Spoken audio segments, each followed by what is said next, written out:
Hello dear students, welcome back to our channel science meter 10th। कैसे हैं आप सभी?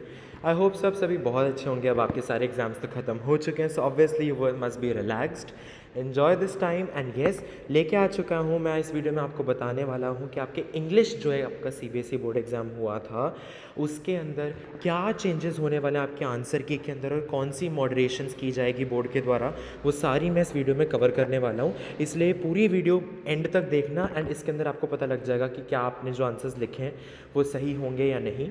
एंड देखते हैं कौन वो लकी वाले होंगे बच्चे जिन्होंने जो लिखा वो एक्चुअली करेक्ट है, ठीक है। और ये सबसे मोस्ट डिस्प्यूटेड क्वेश्चंस हैं जिसमें से आंसर्स बहुत लोगों के वेरी कर रहे थे, तो मैं बताता हूँ।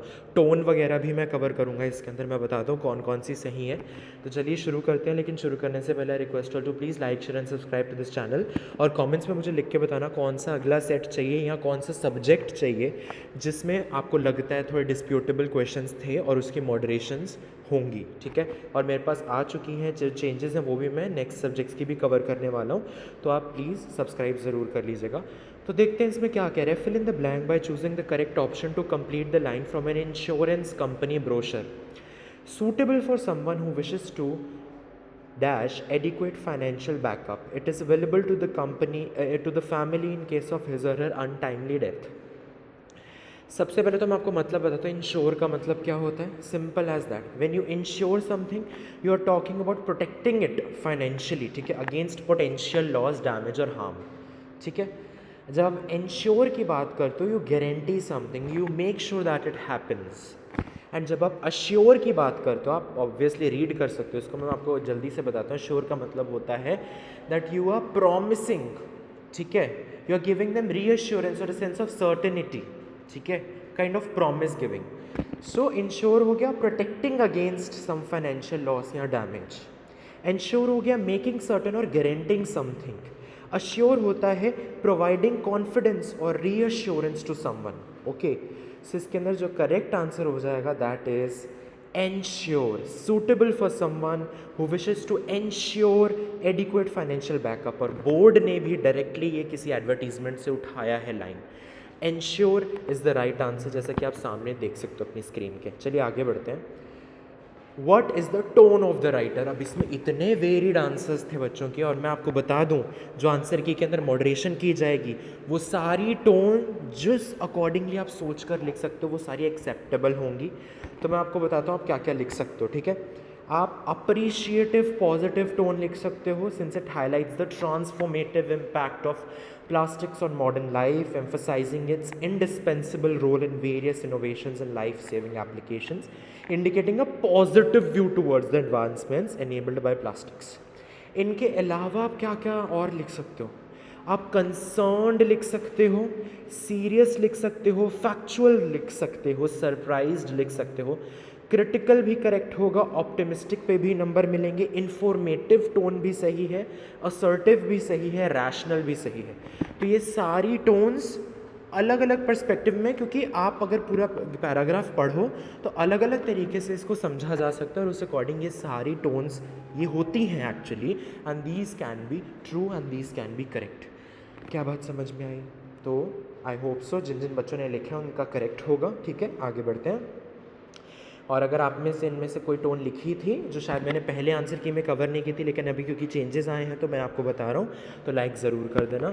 Next, based on the passage how we can contribute to the reduction of plastic waste. देखिए इसका सीधा सा वन लाइनर आंसर है ऑप्शन नंबर बी। बी के अलावा इसका कोई और आंसर नहीं है, by minimising the use of single use plastics. आगे बढ़ते हैं, इस पर तो कोई डिबेट ही नहीं होनी चाहिए। Next, complete the sentence appropriately. The writer says that most of the plastic trash is found in the earth's last sink and the reason it transported around the world is, देखिए आपको ocean currents mention करना बहुत ज़रूरी है। अगर आप major rivers लिखते हो लेकिन आपको ओशन करंट्स वर्ड लिखना बहुत ज़रूरी है। मेजर रिवर्स लिखोगे तो हो सकता है हाफ मार्क मिल जाए, बट ओशन करंट्स पे फुल 1 मार्क मिलेगा, ठीक है। चलिए आगे बढ़ते हैं। ये ग्रामर पे यहाँ पे बच्चों के बहुत डिस्प्यूटेबल आंसर्स थे अलग अलग। मैं आपको बताता हूँ जो करेक्ट किए जाएंगे, जो एक्सेप्टेबल होंगे वो कौन कौन से हैं।